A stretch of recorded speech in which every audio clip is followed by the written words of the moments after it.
recently, the town of Marshfield, my town, voted against the state-mandated MBTA Communities Law. The vote was 169 for, 289 against. Here in this short video, I want to tell you what that means and the implications for the future of our town. I'm Craig Power with Power Realty Advisors, located in Marshfield, Mass. And I find this is a unique way to provide value to our community, to inform people in the era of social media where it's really hard to know what's true, separate fact from fiction a little bit. I have a real estate company here in Marshfield and I post relevant videos every Wednesday. So if you can, like, subscribe, all that jazz, follow along. And for the record, I am not telling you how to feel about this, how you need to think, how to vote. I encourage involvement.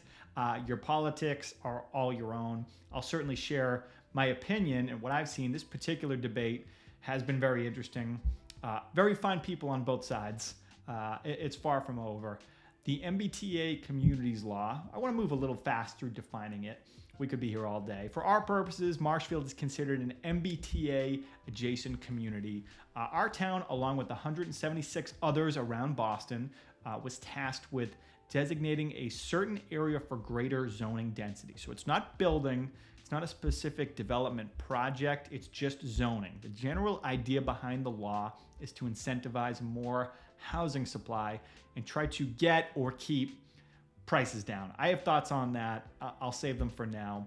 When you zone for greater density, you're basically opening this area up to quote unquote market solutions, where now a real estate developer may look at a certain parcel and say, well, this used to be just a standalone commercial building, but now I could fit 8 residential units on it, right? Apartment units. There could be a greater financial return there. So if an owner, like a current owner or a new buyer, sees the value in developing a parcel like that, then that could absolutely happen. That's what I mean by market solutions. But interests and numbers need to line up.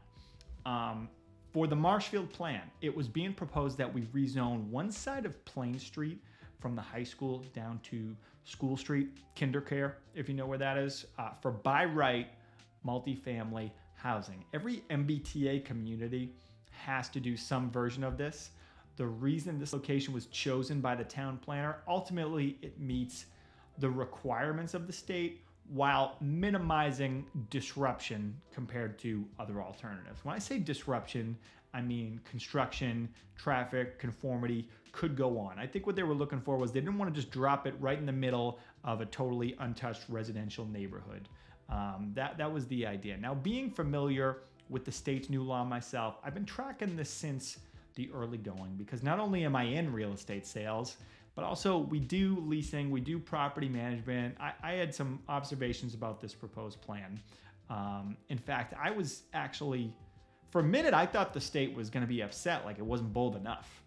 Now, some people might hear that and be shocked, like, are you kidding me? It wasn't bold enough? You know, but I mean it, and hear me out. The reasoning was we were upzoning what was already among the most densely populated sections of town. The actual future development potential on this plan was pretty limited compared to what was asked of us by the state. In the town planner's own words, practically speaking, this was really only zoning for about 490 units while getting credit for zoning up to, I think it was like 1,100 or more. And again, highly unlikely all those 490 units would be developed immediately or anytime soon. I think the town planner had done a good job of bridging the gap between, on one side, the state's expectations, and then on the other side, the town's majority sentiment, which was demonstrated in the vote. Our town planner, you know, my opinion, was navigating this well. It was always going to be coming at him from both sides, certainly. It's a hot issue. It's a hot issue. So on April 22nd, as I said, at the town meeting, by a sweeping majority, Marshfield voted not to adopt the new zoning, not to adopt. Interesting result, to say the least. So what does it mean? What comes next? Well, now we have to talk about Milton. Milton was a year ahead of us in this. The MBTA serves them directly, so they were a year ahead. They are also not in compliance with the state's law, and their deadline for adopting the new zoning has already passed. It was December 31st of 2023. Milton is being sued by the state. At the Marshfield town meeting, town council Bob Galvin did warn about what's going on with the Milton case. He was involved in it, or at least familiar with it. It sounded like he was on the inside track there. This is a smart guy, right? My interpretation of his professional opinion, and I would say he was saying this a little lightly, but it seemed like his professional opinion was that he believes the Milton case is a loser, that the state is showing signs it's eager to pursue the case. So for Milton to not comply, to pursue legal action and lose, comes with serious financial consequences. Marshfield, if it doesn't vote to adopt the new zoning by the end of this year, will be in the same spot. I've seen this expressed online, and it was even expressed by speakers in the town meeting. Don't be intimidated by what the town council just said, or don't vote out of fear. And the general sentiment right now is to fight it out side by side with Milton.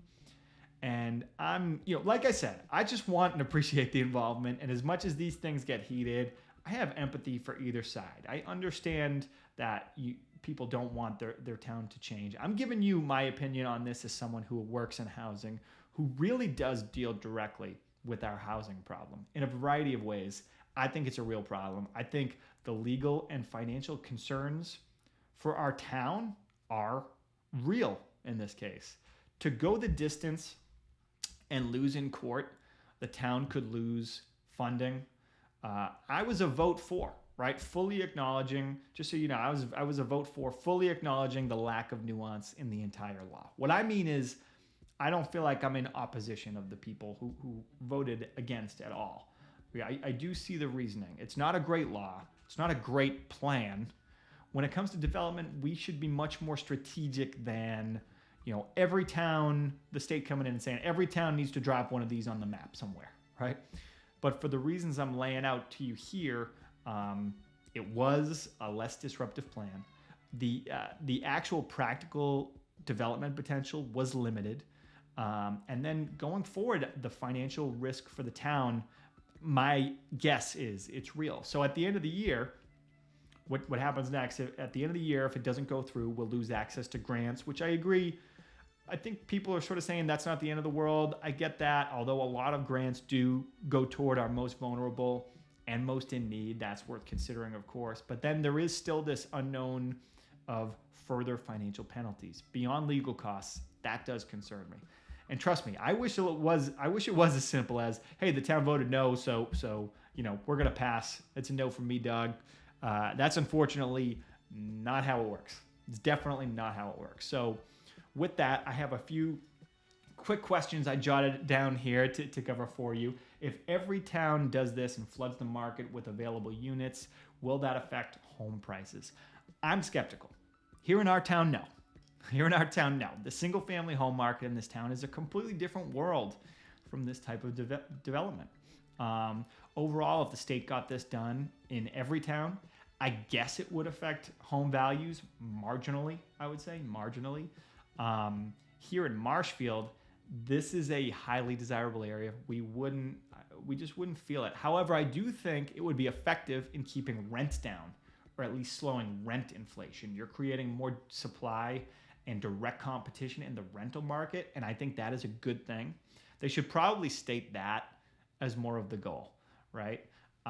Referring back to Marshfield, ask yourself, next time you're at a local business that you frequent and you really like, can the employee helping you, can they even afford to rent on their own in this town, never mind buy a home? That question is where a lot of the pro-development sentiment lies.